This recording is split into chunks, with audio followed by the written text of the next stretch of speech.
तो हेलो मेरे प्यारे बच्चों, जैसा कि हम प्रीवियस वीडियो में भी इंपॉर्टेंट टॉपिक्स पढ़ रहे थे कि एग्जाम में आने वाले सबसे इंपॉर्टेंट टॉपिक्स क्या हैं, तो आज बाकी चैप्टर्स के बचे हुए इंपॉर्टेंट टॉपिक्स के बारे में डिस्कस करेंगे। सबसे पहला coordination compounds. D and F तक मेरी प्रीवियस वीडियो में आ गया था, किसी ने देखनी हो तो मेरी प्रोफाइल में जाके आप इससे पहले वाली वीडियो देख लेना। कोऑर्डिनेशन कंपाउंड्स में से सबसे important IUPAC names, valence bond theory, Werner's theory, crystal field theory. बेटा थ्योरी में से क्वेश्चन आता ही आता है, 4 थ्योरीज हैं चैप्टर में, एक ना एक में से क्वेश्चन आना ही आना है। स्पेक्ट्रोकेमिकल सीरीज में से क्वेश्चन आ सकता है कि किसकी फील्ड स्ट्रेंथ ज्यादा है, किस लिगेंड की फील्ड स्ट्रेंथ कम है। ठीक है बेटा। यूजेस ऑफ कोऑर्डिनेशन कंपाउंड्स, जैसे कि ईडीटीए लेड पॉइजनिंग में यूज होता है, सिस्प्लेटिन का use as in the treatment of cancer होता है। आइसोमर्स, टाइप्स ऑफ लिगेंड्स कि कौन यूनिडेंटेट है, बाइडेंटेट है, इसमें सबसे इंपॉर्टेंट होता है एम्बीडेंटेट लिगेंड। तो मेक श्योर आपने ये वाले टॉपिक्स कर लिए हैं। ठीक है, नेक्स्ट चैप्टर की तरफ आते हैं, हेलो एल्केन्स एंड हेलोनिन्स। बेटा यहाँ से भी ऑलमोस्ट शॉर्ट क्वेश्चन आते हैं। सबसे पहला आपको नेम रिएक्शन पढ़नी है, उसके बाद SN1 SN2 reaction, carbocations rearrangement भी आप इसमें इंक्लूड कर सकते हैं। ठीक है। When alkyl halide treated with KCN and AgCN, आपके एनसीईआरटी बुक में कुछ क्वेश्चंस दिए हुए हैं एज इट इज। बेटा एज इट इज पेपर में आते हैं। Why Grignard reagent should be prepared under anhydrous conditions. SN1 में रेसिमिक मिक्सचर बनता है, SN2 में वाल्डन इन्वर्जन होता है। तो मेक श्योर आपने ये वाले टॉपिक्स कर दिए। Sandmeyer reaction, Finkelstein reaction, Swarts reaction, ये सब आपको हेलो एल्केन से पढ़ के जाना।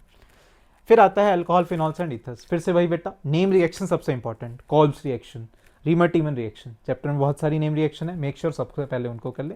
चैप्टर में बहुत सारे डिस्टिंक्शन टेस्ट भी है, जैसे ल्यूकास टेस्ट हो गया। ठीक है, Lucas test, copper tube test, iodoform test, neutral FeCl3 test. Make sure आप ये टेस्ट पढ़ के जाए।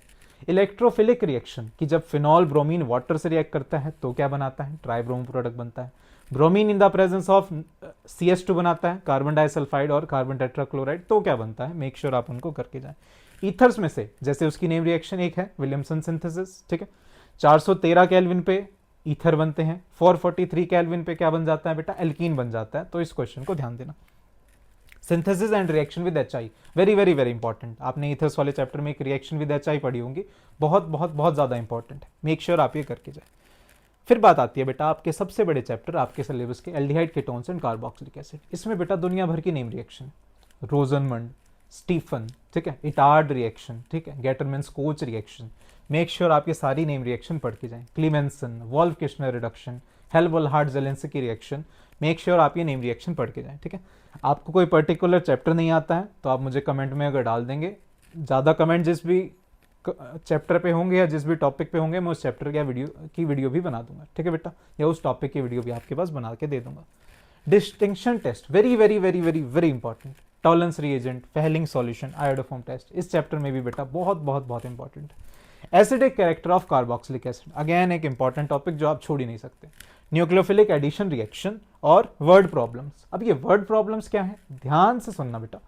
जैसे कि आपने एक कंपाउंड के अंदर कुछ डाला, A बन गया, अब वो A जो बना है आपने उसके अंदर कुछ और चीज डाली और उससे क्या बन गई B। इस चैप्टर से आती है क्वेश्चन, और उसके लिए आपको मेनली क्या याद रखने पड़ेंगे, ये टेस्ट और ये नेम रिएक्शन। जनरली यहीं से आता है, 99% यहीं से आता है। फिर चैप्टर आता है हमारे पास, अमीन्स चैप्टर आता है। ठीक है बेटा, अमीन से सबसे important topic basic character, gaseous phase में, एक्वस फेज में। नेम रिएक्शन यहाँ पे ज्यादा नहीं है, 2-3 ज्यादा इंपॉर्टेंट है। Hofmann bromamide, Gabriel phthalimide reaction, Hofmann ammonolysis वो थोड़ी सी कम इंपॉर्टेंट है। ठीक है, वर्ड प्रॉब्लम यहाँ से भी आती है कि आपने कंपाउंड ए के अंदर ये डाला तो ये बन गया, तो उसके अंदर ये डाल दिया तो ये बन गया। जैसे हॉफमैन ब्रोमामाइड पे ये क्वेश्चन बार बार आता है। हॉफमैन ब्रोमामाइड में एक कार्बन कम वाला अमीन बनता है, ध्यान रखना। ठीक है बेटा, प्रीवियस ईयर क्वेश्चन, ये चैप्टर छोटा सा है, ज्यादा बड़ा नहीं है, आप इसके PYQ करके जाना।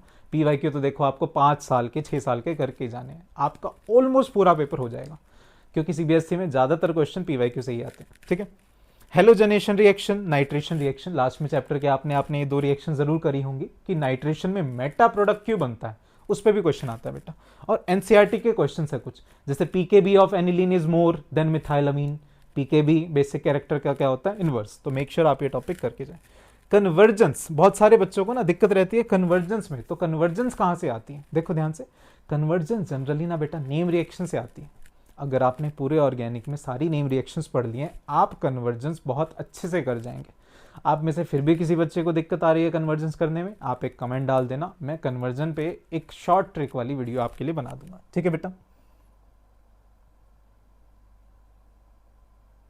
अब बात आती है बायोमोलिक्यूल्स। जो नेक्स्ट इंपॉर्टेंट टॉपिक हम नेक्स्ट इंपॉर्टेंट चैप्टर जो लास्ट चैप्टर आपका बायोमोलिक्यूल्स, ग्लूकोज की रिएक्शन, मेक श्योर आप ग्लूकोज की रिएक्शन पढ़ के जाएं, ठीक है। ग्लूकोज में HI डाला तो क्या बनेगा, ठीक है। कार्बोनिल ग्रुप की डिटेक्शन कैसे होगी, एल्डिहाइड की डिटेक्शन कैसे होगी, ये एक रिड्यूसिंग शुगर होगा नहीं होगा, ठीक है। Limitations of open chain structure of glucose, कि जो क्लोज चेन था वो चीजें बता पा रहा था। Open chain structure of glucose NaHSO3 से रिएक्ट नहीं करता, ठीक है ना, सिफ्स टेस्ट नहीं देता, 2,4-DNP टेस्ट नहीं देता, ये सब आप पढ़ के जाना। एग्जाम्पल्स ऑफ अमीनो एसिड, कौन सा बेसिक है, न्यूट्रल है, एसिडिक है, उससे भी ज्यादा इंपॉर्टेंट कौन सा एसेंशियल अमीनो एसिड्स है, कौन से नॉन एसेंशियल अमीनो एसिड्स है, ठीक है।